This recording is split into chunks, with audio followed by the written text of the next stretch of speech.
आइए हनुमान जी, आइए। महावीर तुम धन्य हो। कुशल से दो।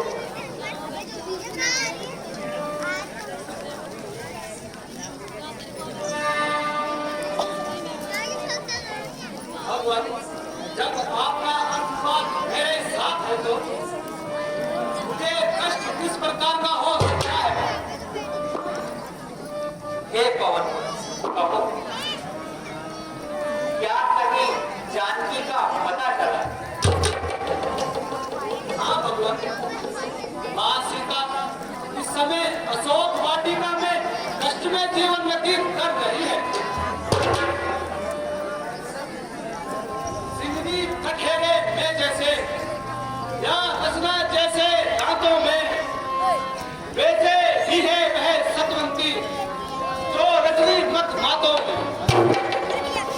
चलते समय कहा मुझसे सब मेरी कथा सुना देना, जो बाण कयंता पर छोड़ा उसको फिर याद दिला देना। भगवान यह चूड़ामणि निशानी दी है।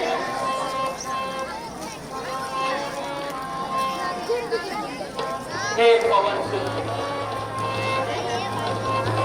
मैं तुमसे पूर्ण नहीं हो सकता। ऐसा है रंग ढंग तेरा, जब तक पृथ्वी और आकाश रहे मैं ऋणी हूँ बजरंग तेरा। अब और विशेष कहें हम क्या, तू अब से प्राणों का प्यारा है। श्री भरत, शत्रुघ्न, लक्ष्मण और सीता से बढ़कर मुझे अब प्यारा है।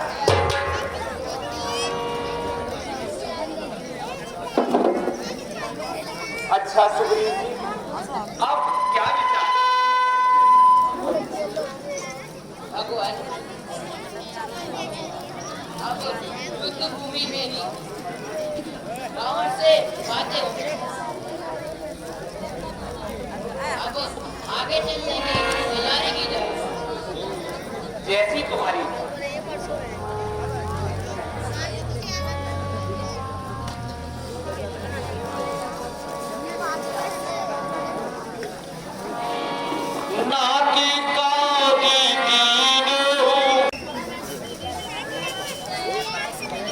जय शंकर के, जय शंकर के।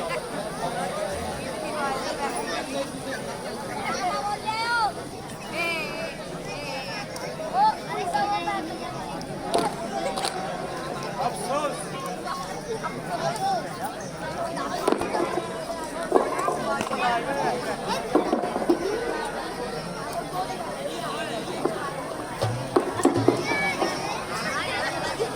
अफसोस, जब से ये सीता लंका में आई है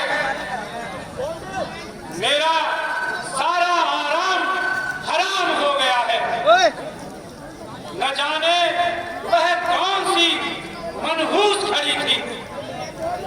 जब मैं सीता को लंका में लाया, मैंने जिसे अमृत समझा वह विष निकली। धोखा हुआ,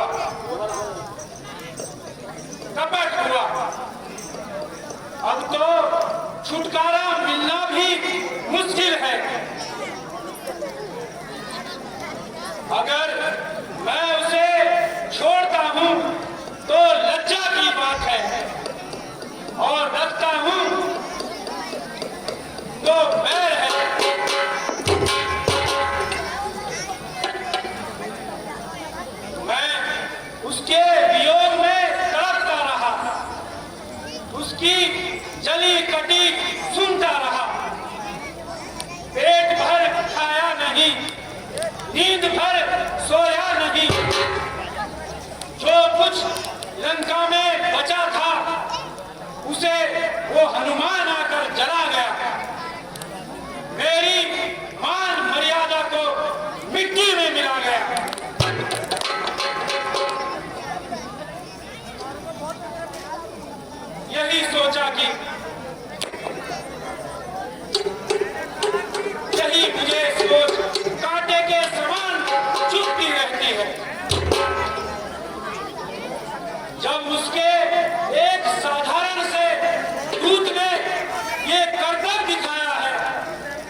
सूरवीरों की कमी नहीं है।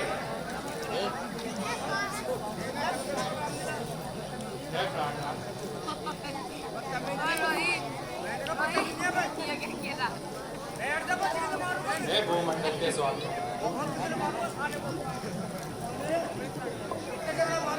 मेरी नजरों में घूम रहा है अब घोर पड़ने का रूप प्रभु बजरंग से पाया था। वे वैसे ही मारे जाएंगे लड़के जिन्हें समझते हो वे लड़के तुम्हें ही हराएंगे। हे स्वामी मेरे विचार से उनसे संधि करना ही उचित होगा और इसमें आपकी जीत दिखाई पड़ती है। बस बस अब खामोश हो जा।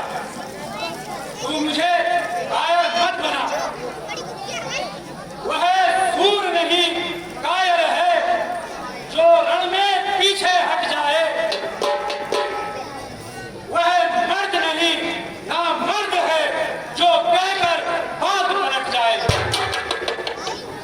चाहे गंगा उल्टी हो जाए, चाहे पश्चिम से सूरज निकले, पर ऐसा कभी नहीं हो सकता कि रावण के विचार बदले। उस वानर वाले तपसी से क्या मेरी कुछ रुसवाई कम है? मरते दम तक सीता न दूंगा जब तक मेरे दम में।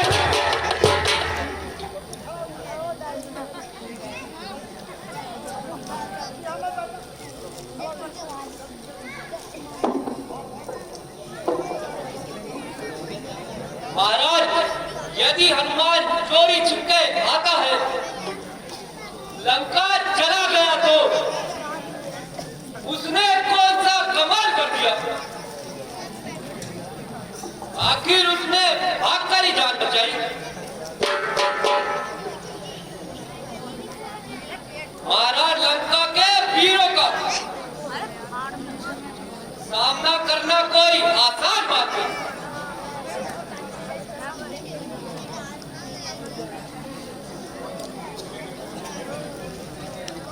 महाराज, इनका कहना बिल्कुल ठीक है। इन्होंने जो बात कही वे बोल कही।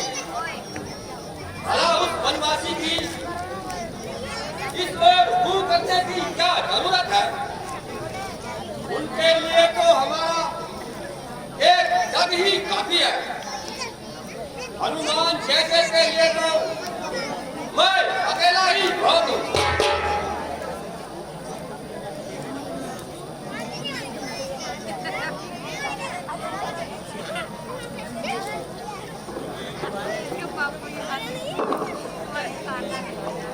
पिताजी, जब तक मेघनाथ जीवित है आपका चिंता करना व्यर्थ है। उसे मैं एक साधारण सा तुच्छ वानर समझता हूँ। मैं इंद्रलोक का इंद्रजीत कहलाता हूँ। है सबसे प्यारा बेटा, 10 मुख का मैं कहलाता हूँ। देवताओं का पलट वाणी शक्ति ताप से डरता है इंद्र भी मेरे बल और प्रताप से। शाबाश मेरे मेघनाथ, शाबाश। चलूंगा जिस ओर में भूचाल आ जाएगा, जमी तो एक तरफ ब्रह्मांड भी कांप जाएगा। शाबाश मेरे मेघनाथ, शाबाश। अब मुझे किसी का भय नहीं है। शाबाश मेरे सूरवीरों, शाबाश। मेरे सूरवीर आज किसी भी प्रकार किसी से कम नहीं है। लंका के वीरों का सामना करना किसी के बस की बात नहीं है।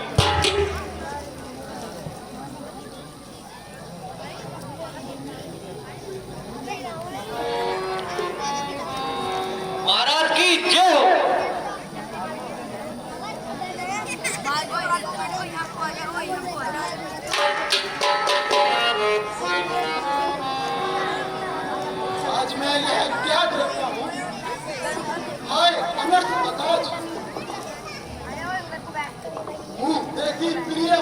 आपने नशा कर दिया। माताश्री, आपके सभासद आपसे डरते हैं, इसलिए मुंह देखी बात करते हैं। अग्नि तथा राहु को छोटा समझना यह बुद्धिमान का काम नहीं। इसलिए आपसे बारंबार प्रार्थना करता हूं, जिस प्रकार भी हो सके इस बला को गले से निकालें और बर्बादी से बचें। अच्छा, इसका उपाय यह है कि श्री रामचंद्र जी को उनकी सीता वापस कर उनसे मित्रता कर ली जाए।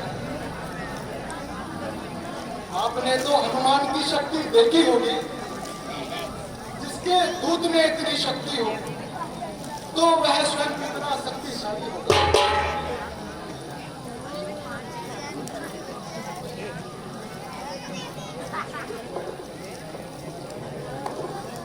चाचा जी, बस बहुत हो चुकी। यदि आपको राम का ही पक्ष लेना है तो आप कहीं जाकर छिप जाए। अफसोस बहन की नाक कटी और भाई को लज्जा तक न आई। जाओ कहीं जल्दी से छुप जाओ। कहीं मौत ने तुम्हें देख लिया तो फिर छुपने की भी जगह नहीं मिलेगी। अरे ओ नादान बालक, तू इस प्रकार जवान क्यों चला रहा है? पृथ्वी और आकाश को एक कर रहा बालस्त भर का लड़का और हाथ भर की जुबान इस समय तो अपनी बहादुरी जमा रहा है। कल कहां चला गया था? इसमें भी आपकी साजिश और चालाकी लगती है। ना आप हिमायती जताते और ना ही पिताजी उसे छोड़ते। पिताजी ने गलती की जो आप जैसे कुलद्रोही पर विश्वास किया। माताश्री, आप देखते हैं, देख रहा हूं मैं। कल का लड़का मुझसे कितनी सख्त बात कर रहा है। विभीषण, वो जो कह रहा है ठीक कह रहा है। सो आप भी इसका उचित पक्ष ले रहे हैं, मेरा अपमान कर रहे हैं और इसकी पीठ ठोक रहे हैं। भरे दरबार में मुझे लज्जित कर रहे हैं। अरे विभीषण निर्लज, खामोश हो जा। यदि मैंने उसका पक्ष नहीं लिया तो वो तेरी तरह शत्रु का वफादार तो नहीं,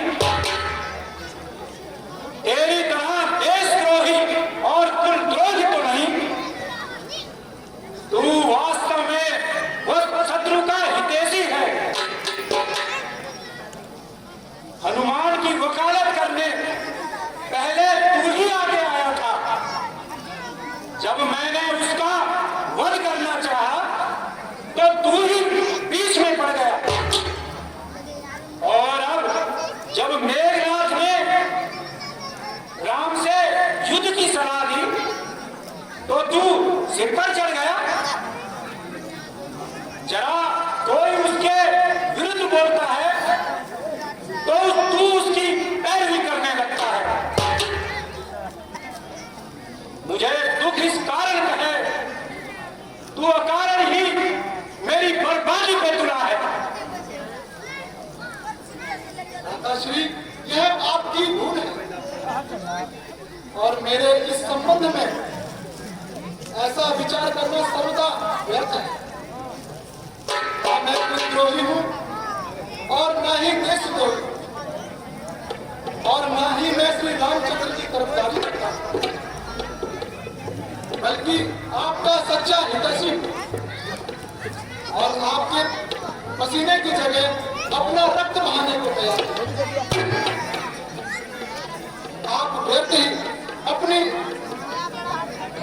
पराई स्त्री के पीछे अपना विनाश कर रहे हैं। अच्छा,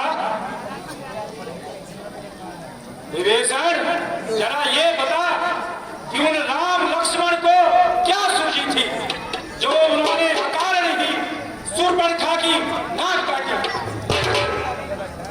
तुझे अब भी शर्म नहीं आती?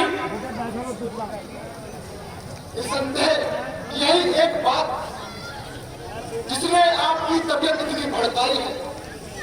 वास्तव में तो शूर्पणखा ही उनके सिर पर चढ़ी होगी और इसी की सजा उसने पाई है। सुन सुन, धिक्कार धिक्कार।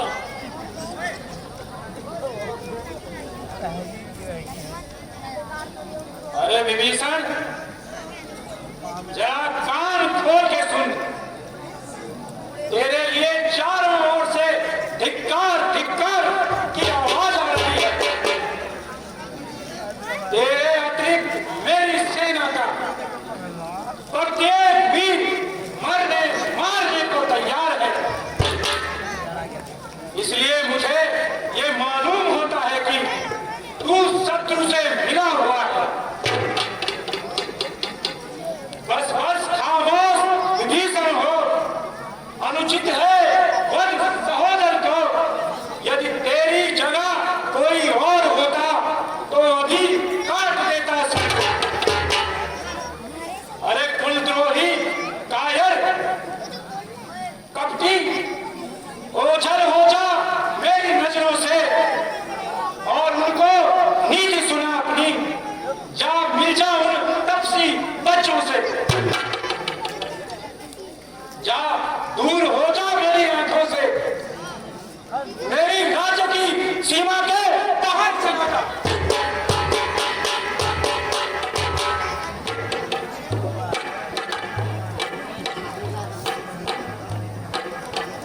तेरा अभिमान सब जाता रहेगा। तेरा अभिमान सब जाता रहेगा। मन में पछताता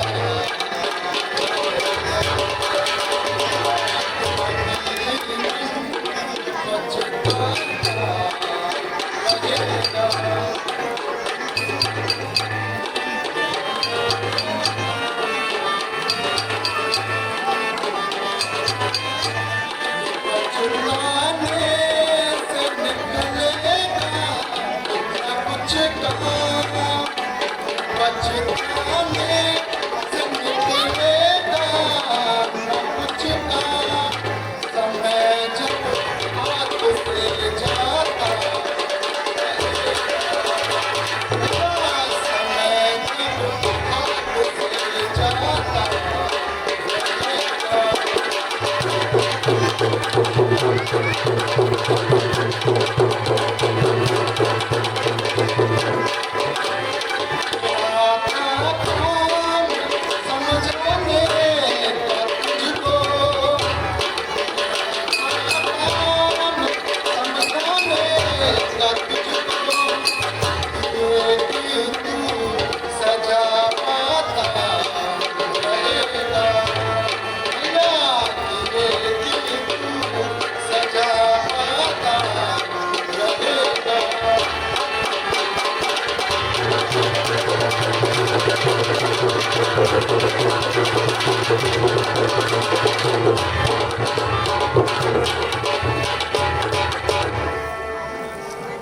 होनी जब सर पर आती है तो आधी मती हो जाती है। तुम भटका करो कंकड़ों में, मैंने तो पाए मोती। अपराध क्षमा करना मैं होकर जो मैं कठोर चला। लगना है स्वीकार तुम्हें, मैं प्रभु श्री राम की ओर चला।